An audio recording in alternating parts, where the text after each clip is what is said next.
દ્રષ્ટિને આવી રાખો તો જ મળે છે સફળતા, નહીં તો ઈતવું તો આમ મનને જો ભટકાયું તો વણસી જશે કામ. તો યાત્રાએ જઈએ એના દોષો એ ભોગવશે, આપણે શું? બ્રાહ્મણો લોલુપતા રાખતા હશે, કપટ કરતા હશે તો એ ભોગવશે, ગંદકી વાળા ગંદકીનું પાપ ભોગવશે. આપણે બધું આ શું કરવાનું? આપણે તો માત્ર આપણા પ્રભુના દર્શન કરવા જ જવાનું. દત્તની આ દ્રષ્ટિ છે, કોઈનો દોષ જોવાનો નહીં. જો દોષ જોયા કરીશું તો આપણે દોષિત થઈ જઈશું. હા, એક વેશ્યાના ઘરની સામે ભાઈ એક સંન્યાસીનો મુકામ થયો. 2 દાડા પછી સંન્યાસીને ખબર પડી કે સામે તો વેશ્યા છે.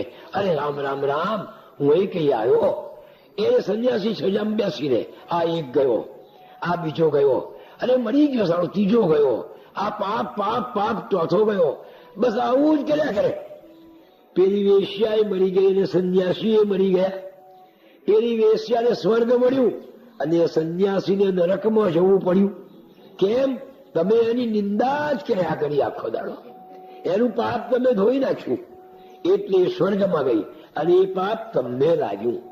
જે વખતે આપણે બીજાની નિંદા કરીએ છીએ, બીજાનું બોલું બોલીએ છીએ, એ વખતે એનું જે પાપ છે ને એ ધોઈને આપણે આપણામાં લઈ લઈએ છીએ. માટે કોઈનું બોલું જોવું નહીં, એનું પાપ એ ભોગવે. ભાઈ આપણને શું? માટે આવો છે ના તેવો છે એવો વિચાર કરીને આપણે દુઃખી શું કરવા થઈએ? એનું પાપ શા માટે ધોઈએ? સાબુઓને કબીરજી કે છે કે કબીર તેરી ઝૂંપડી અને ગલગટ્ટા કી પાસ કરેગા વો ભોગવે કરેગા વો ભરેગા તું ક્યું હોત ઉદાસ. જેવું આ લોકો આવું કરે છે, આ લોકો આવું કરી નાખે છે. આવો વિચાર કરીને આપણે શું કરવા ઉદાસ થઈએ? ભાઈ ગયે જે ખાટકી હતો, કબીર તારી ઝૂંપડી ગલગટ્ટા કે પાસ, આ તારું રહેવાનું ખાટકીની પાસે છે. આ એક માર્યું જાનવર, આ બીજું માર્યું. એવો વિચાર કરી કે તું શું કરવા દુઃખી થાય છે? જે કરશે એ ભોગવશે. અવધૂતજીના જીવનમાં જો હોય તો એમને કોઈને ખરાબ કહ્યો નથી. એ ભોગવશે, એનું પાપ હશે તો આપણે શું લેવા દેવા? આપણે શું કરવા એને ખરાબ કહીએ? આવી દ્રષ્ટિએ દત્ત દ્રષ્ટિ છે, દેવ દ્રષ્ટિ છે. હા, યાત્રાએ જનારને તીર્થ તણાજે દેવ, તેમાં મંડ પરોવું તો જ પડે તતખેવ. આ ઉપદેશ આપણને અવધૂતજીએ પોતાના આચરણમાં ઉતારીને આપ્યો કે ભાઈ દેવના દર્શનમાં જ મન પરોવું. નથી આવ્યા અહીં તીર્થમાં ગંદકી જોવા કાજ કે લોલુપતા વિપ્રોતડી દોષો જોવા કાજ. દોષ દ્રષ્ટિ સારી નથી. હા, એ આપણને દોષિત બનાવે છે. ગાંધીજીએ આ પ્રમાણે સાંભળ્યો જવાબ અને ગાંધી તો આશ્ચર્ય પામી ગયા, મુગ્ધ બની ગયા કે આની વાત તો કેવી ખરી છે. હવે ગાંધીજીએ પોતાનો સત્ય અને અહિંસા એ 2 વિચારોનો પ્રચાર અને પ્રસાર કરવા માટે નવજીવન નામનું એક છાપું શરૂ કર્યું. એ નવજીવનના છાપામાં સ્વામી આનંદ નામના બહુ વિદ્વાન એવા સંન્યાસી હતા, એ કામ કરતા હતા. એમને કોઈ વિદ્વાન છોકરાની જરૂર પડી એટલે ગાંધીજીએ પોતે જ આપણા પાંડુરંગ વડામેને કહ્યું કે તારે નવજીવનમાં જવાનું છે અને સ્વામી આનંદની સાથે તારે સેવા કરવાની છે, નવજીવનમાં બધું કામ કરવાનું છે. તું વિદ્વાન છું કે ભલે. એટલે નવજીવનમાં આવ્યા. લેખો લખે સુધારવાના, નવા લેખો લખવાના. પછી ફેરિયાઓ નવજીવનના અંકો લેવા આવે એમને ગણીને આપવાના અને વેચીને પાછા આવે એટલે જેટલા વેચ્યા હોય એટલા પૈસા ગણી લેવાના, જેટલી વધ્યું હોય એટલી પ્રતો ગણી લેવાની. આ એમનું કામ હતું. પાંડુરંગ કોઈ દાડો ગણેશના ફેરિયાઓને જ કે તમારી મેરે લઈ જાઓ ભાઈ અને તમારી મેરે મૂકી જાઓ. અને ફેરિયાઓ 100 નકલ લઈ જાય, 75 વેચાઈ હોય તો 75 ના પૈસા મૂકી જાય અને 25 નકલો મૂકી જાય. કોઈ દિવસ એક પણ પૈસાની ખામી ના આવે. જો વિશ્વાસ કેવું કામ કરે છે. પેલા સ્વામી આનંદે પૂછ્યું કે વડામે બરાબર નકલો ગણી લે છે ને, પૈસા ગણી લે છે ને? તો વ્યાગો ફેરિયા છે. હા, એમનો વિશ્વાસ ના રખાય. કારણ કે ફેરિયા તો કોઈ દાડો મુશ્કેલીમાં મૂકે, ફેરિયા પર વિશ્વાસ ના રખાય. કેવી રીતે રખાય? પાંડુરંગે કહું કે કેવી વાત કરો છો? બિચારા ગરીબ માણસ આવી કડકડતી ટાળમાં મળસ્કાના 4 વાગે આવીને તમારું નવજીવન લેવા આવે, ગણીને લઈ જાય ને અત્યાર સુધી એક પણ ફેરિયાએ મને જરાય આંચકો નથી આવ્યો કે પૈસો ઓછો થયો નથી, અને તમે એના પર અવિશ્વાસ રાખવાનું કહે છે? ભાઈ આ તો પૈસાનું કામ છે, કોઈ દિવસ આપણે જોડવા પડે. એટલે પાંડુરંગે કહ્યું કે સત્ય અને અહિંસાની વિચારધારાનો પ્રસાર કરવા માટે, પ્રચાર કરવા માટે જે છાપું તમે તૈયાર કરો છો, અને એ છાપાના મૂળમાં જો અવિશ્વાસ હોય તો એ શું જગતનું ભલું કરવાના છે? સત્યનું પ્રતિપાદન જે છાપું કરનાર, નવજીવન એ છાપાનો એક વેચનાર, અસત્યનું આચરણ કરે એવો ક્ષુદ્ર વિચાર કરવો એ પણ કેટલું બેહુદું છે આ વાર. એના માટે આવો વિચાર કરવાનો?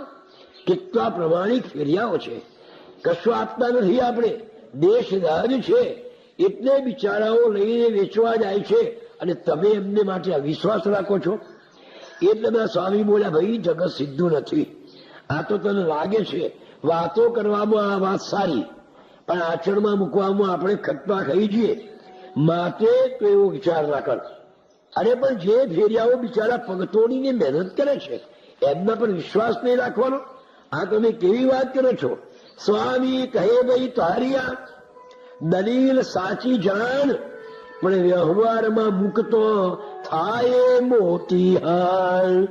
બોલવામાં સારી છે વાત તારી, પણ વ્યવહારમાં મૂકીએ ને તો નુકસાન થાય.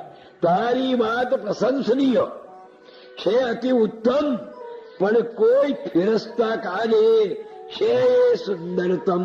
કોઈ ફેરસ્તો હોય ને ભાઈ, એ આવું કરે. જગને માટે એ નથી, જગને માટે જાણ, કહેવાનું કઈ ઓર ને કરવાનું કઈ આન. આ શબ્દ પાંડુરંગના હૃદયમાં, છાતીમાં બાણ જેવો આવ્યો. ત્યાં સ્વામી આનંદ બોલે છે, ગાંધીજીના જમણા હાથ જેવા બોલે છે કે આપણે કહેવાનું કઈ અને કરવાનું કઈ.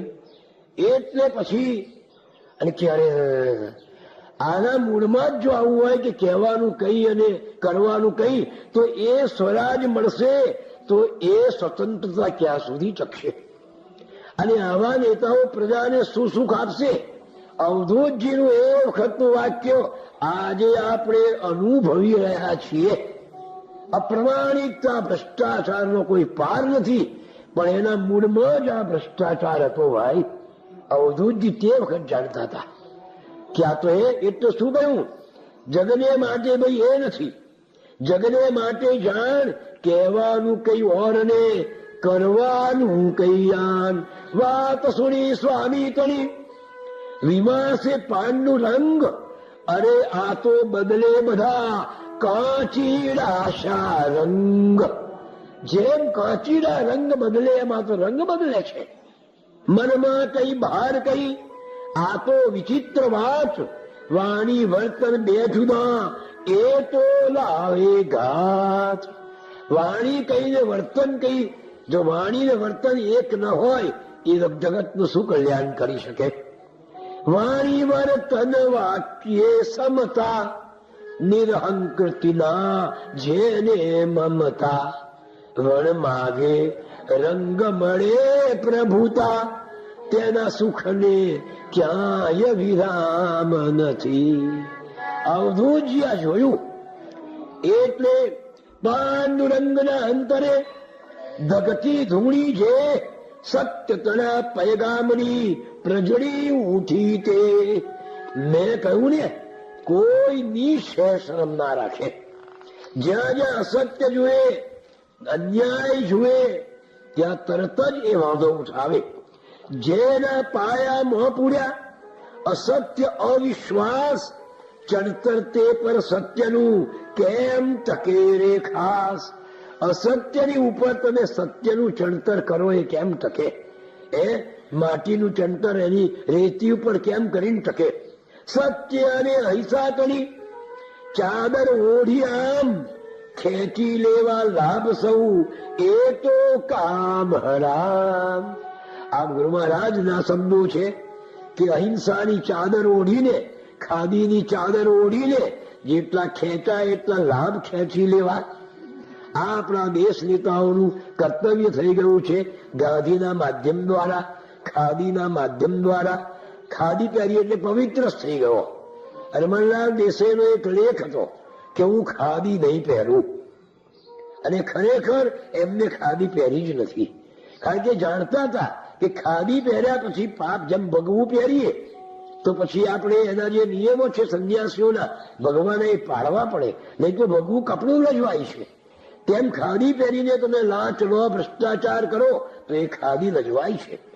એટલે એમને કહું હું ખાદી નહીં પહેરું. ખાદી પહેરનારે આ પ્રમાણે પવિત્ર રહેવું જોઈએ. જેમ ભગવું પહેરનારે પોતાના નિયમો પાળવા પડે છે, એમ ખાદી તો તે પહેરી શકે કે જે આવી રીતે સત્ય અને અહિંસાનો સારી રીતે સમજી શકે. એટલે આ જોયું, અને એમને તે વખતે એક વાર્તા લખી હતી. આમાં નહીં, એમને એક વાર્તા લખી હતી. એમને મને કહ્યું કે મેં એવી વાર્તા લખી હતી આ બધાનો કે અમદાવાદ થી મુંબઈ જનતા કે જે ગાડી પંજાબ મેલ કે જે મેલ હશે કંઈક, એ મેલ જતો હતો. એના ફર્સ્ટ ક્લાસમાં એક નેતા, એક ડોક્ટર, એક વકીલ, એક ભાઈ પાછા દેશ સેવક, આવા બધા બેઠેલા. અને સમાજ સુધારણા કરનારી 2 બહેનો, 5 પુરુષો અને 2 બહેનો, 7 જણ રાત્રિના અંધકારમાં ફર્સ્ટ ક્લાસમાં બેસીને મુંબઈ તરફ જતા હતા. થોડે દૂર ગયા, સુરત ને એ બાજુ ગયા છે. એક ગુંડાએ એ ડબ્બામાં પ્રવેશ કર્યો. ગુંડાએ પ્રવેશ કરી, આ બાપજી નખેડી વાત છે. હા, પેલી બહેનોને ચપ્પુ બતાવ્યું, છરો બતાવ્યો, ચાલ આપી દો. પેલી બહેનોએ ચીસ મારી. પેલા 5 પુરુષો હતા દેશ સેવામાં દંભ રાખનારા, અને એ બધા સથરી ગયા. એક જ ગુંડો ને પેલા 5 જણ પેલી બહેનોના ગળામાંથી જે કઈ હતું સોનાનું તે ખેંચી લીધું અને છરો બતાવ્યો. પેલા ધ્રુજાય કરવા મળે. પેલી બહેનોએ ચીસો પાડી. એટલે બાજુના ડબ્બામાંથી એક બીજો જુવાન દોડી આવે છે. એ જુવાન પેલાના હાથમાંથી ખંજર ખૂંચવી લે છે, પેલા નીચે પટકારી દે છે, 2 લાત મારે કે સાલા આ ધંધા કરે છે, અને એને ખોળામાં બેસાડી દે છે. એટલે પેલા 5 પુરુષો સ્વસ્થ બની જાય છે. એટલે દેશ નેતા બોલ્યો કે શું કરું યાર, આ જ છરો એને ગોચી દઉં, પણ આપણે ગાંધીજીની અહિંસા પાડીએ છીએ એટલે સારું આપણાથી કેમ કરીને મરાય. આપણે અહિંસાનું પાલન કરવું પડે ને, બાકી એના શા બહાર હતા. એટલે પેલો ચીડાયો, પેલો જુવાન. 5 પુરુષો હોવા છતાં 2 બહેનોની લાજ જાય, અને 2 પુરુષો અહિંસાની ચાદર ઓઢીને બેસી રહે. આ તમારી અહિંસા છે. બાપજીએ વાર્તાનું નામ આપ્યું હતું અહિંસા કે નિર્બળતા. આ તમારી અહિંસા નથી, પણ તમારી નિર્બળતા છે. અહિંસાની ચાદર નીચે તમે તમારી નિર્બળતાને પોષો છો. આ વાત અવધૂતજીએ તે વખતે લખી નાખી હતી 31, 25, 27, 28 કે તમે તો અહિંસાને પોષો છો. સાચો અહિંસક તો હિંસક કરતા વધારે તાકાત વાળો હોવો જોઈએ, વધારે બળવાન હોવો જોઈએ, વધારે હિંમત વાળો હોવો જોઈએ. તારે અહિંસા પાડીએ. આ તો અહિંસાની ચાદર નીચે પોતાની નિર્બળતા છુપાવે છે. એવું અવધૂતજીએ તે વખતે લખેલું. એ અહિંસાની ચાદર નીચે નિર્બળતા છપાવે અને પોતાની દેશભક્તિનું આ રીતે ડંકો ગજવે ખોટો. પાંડુરંગને એના ગમ્યો કરવાનું વહી કામ, તેથી વિનમ્ર ભાવથી તુર્ત છોડ્યું એ ઠામ. અહીંયા આપણાથી કામ ના થાય ભાઈ, અવિશ્વાસ રાખવાનો. અને આ બધું કેવું છે. એટલે આશ્રમ છોડ્યો. નવા જીવનમાં હવે જે બન્યું એ બધું મારે લોકોને બતાવવું જ જોઈએ. કારણ કે આ તો દંભીઓ છે. બહાર બધું બતાવે છે જુદું જુદું, અને અંદર બીજું ચાલે છે.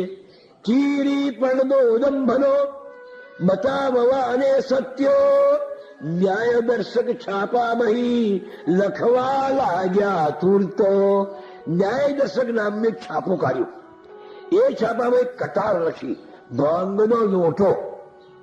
જેમ અત્યારે વનમાળી વોકો આવે છે ને, અથવા તો કક્કો કે બારાખડી, એવી જાતનું એક જેમ બકુલ ત્રિપાઠી એવા લખે છે એવી કતાર બાપજી લખતા. ભોંગનો લોટો અને લેખક ગંજેરી ભંગેરી એવું લખે. ભાંગનો લોટો નામથી વ્યંગ કરતી કટાર ભબકતી ભાષામાં લખવા લાગ્યા સાર. મોટા ચમરબંધીઓ ભાષણમાં હોશિયાર વાંચી લોટો ભાંગનો જલી જતા તત્કાળ. એવું લખે એમના વિરોધ કે મોટા મોટા ચમરબંધીઓ મનમાં બળી જાય. કહેવાનું કઈ અને કરવાનું કઈ આન, વાણી શુરા દંભીઓ ખૂબ થયા હેરાન. કે આ ભાવનો લોટો કોણ લખે છે? એને પકડો ને એના હાથ પગ ભાગી નાખો ને, આ તો આપણું પોળ બધું બહાર પાડે છે કે છે. આ કોણ લખે છે? પકડી પાડો એ હને તોડો પગને ભાઈ, પણ કો પકડે એ હને જેને સત્ય સહાય. નિર્ભર જે છે સત્યમર તે નિર્ભય સદાય. આ મામનરાય મુકાદમ એ પણ ગાંધીજીના વિચારક હતા.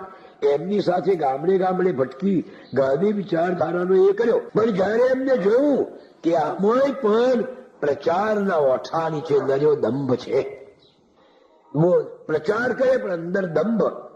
પત્રકારત્વમાં વળી વિચાર કર્યો એટલે આ પત્રકારત્વમાં પણ એમને દંભ જ જોયો.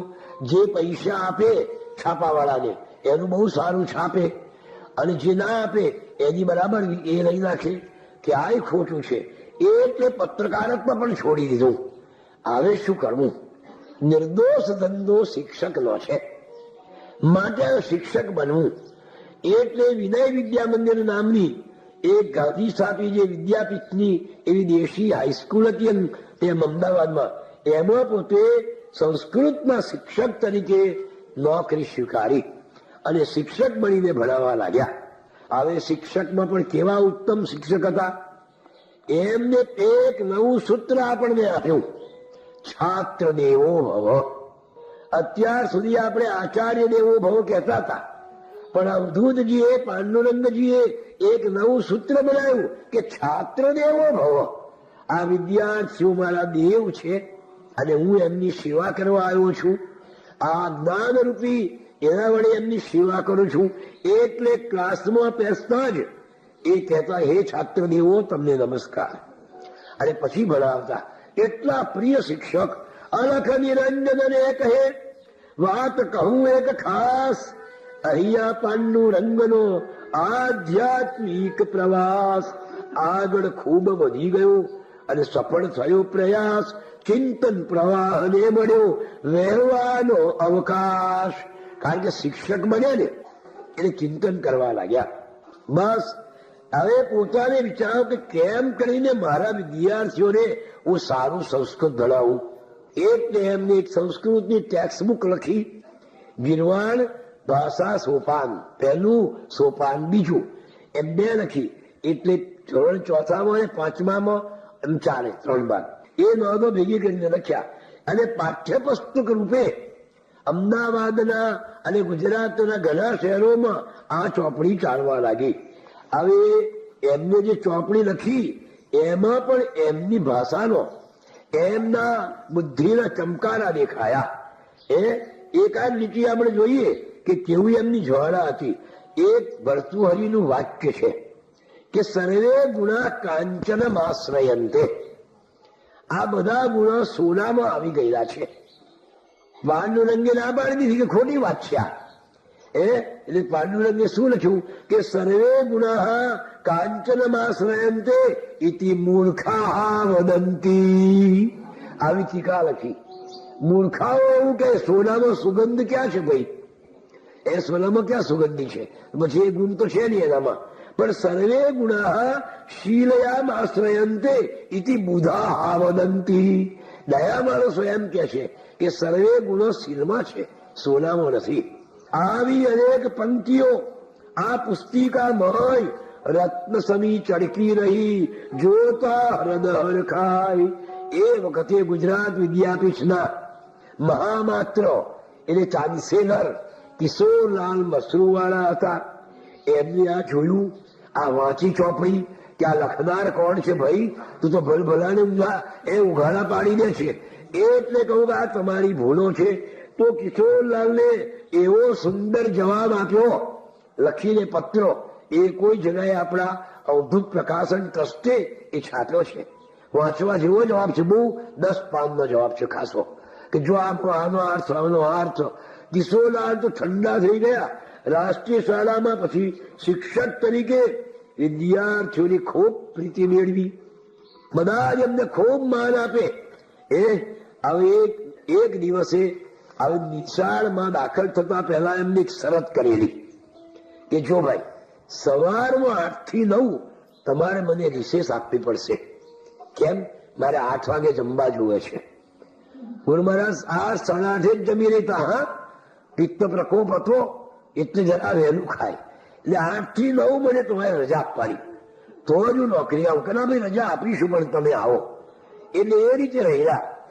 હવે ઇન્સ્પેક્ટર સાહેબ શાળાનું ઇન્સ્પેક્શન કરવા આવવાના. પેલા પ્રિન્સિપાલે કહ્યું કે પાંડુરંગ વડામને સાહેબ આવતીકાલે ઇન્સ્પેક્ટર આવવાના છે અને તમે, હું તો 8 થી 9 જવાનો જ. ઇન્સ્પેક્ટર આવે તો ભલે આવે પણ મારે તો 8 થી 9 જવું જ પડશે. પેલો કહે ના કહેવાય નહીં, એવું પ્રભુત્વ હતું એમનું. સારું જજો. પેલા 8 વાગે જમવા જતા રહ્યા. પેલા ઇન્સ્પેક્ટર આવ્યા. વર્ગે ફરતા ફરતા આ પાંડુરંગના વર્ગમાં આવ્યા તો અંદર માસ્તર જ નથી, શિક્ષક છે જ નહીં. છોકરાઓ એવા સુંદર લખે છે. શિસ્ત ઉભા થયા. પેલા એ કઈ પ્રશ્ન પૂછ્યા, ફટાફટ જવાબ આપી દીધા. ત્યાં શિક્ષક ક્યાં ગયા છે? કે શિક્ષક જમવા ગયા છે. આ 8:30 વાગે જમવા ગયા છે? કે હા, પણ તમે રજા કેમ આપી? હું ઇન્સ્પેક્ટર તપાસવા આવો છું. એવું તો ગેરહાજર શિક્ષક હોય એને તમારે આજે હાજર રાખવો જોઈએ, ત્યારે બદલે હાજરને તમે કાઢી મૂક્યો. ભાઈ આ શિક્ષક એવા છે કે આ શરતે જ અમે એમને રાખ્યા છે. જો એ શરત કબૂલ ન કરીએ તો રહેવા તૈયાર નતા, એટલે અમે રાખ્યા છે. તેમને જવા દેવા જ પડે. આશ્ચર્ય પામ્યા. હવે રામશંકર ત્રિપાઠી હેડ માસ્ટર હતા. હવે શિક્ષક નથી પણ ક્લાસ સુંદર છે, ભણાયું સુંદર છે, એ બધું બરાબર છે. આ તો વિચિત્ર કહેવાય. 8 વાગે જમવા જાય છે. આમ થોડા ક્લાસો ફરીને જ્યાં થોડા આગળ ગયા એટલામાં પાંડુરંગ જમીને આવી ગયા. મોઢામાં મુખવાસ ચાવતા આવી ગયા કે આ ભાઈ આ માસ્ટર શિક્ષક. ઓ ચાલો સાહેબ વર્ગમાં. કે વર્ગમાં જઈ આવ્યો. કઈ તપાસવા જેવું છે નહીં. અચ્છા, પણ ચાલો તો ખરા કે ના કઈ મને સૂચન કહેવા જેવું છે હોય તો કહો. તો કે ભાઈ સૂચન તમને કહેવાનું હોય, પણ મને એક આશ્ચર્ય લાગે છે કે તમે 8 વાગ્યાને ભૂખ્યા થઈ જાઓ છો અને 8 વાગે જમવા જાઓ છો. એટલે પાંડુરંગ બોલ્યા એમ સાહેબ તમારા બધાના કરતા હું 2 કલાક મોડો જમું છું. શું મોડા જમો છો? તમે 11 વાગે જમો છો, હું 8 વાગે જમું છું.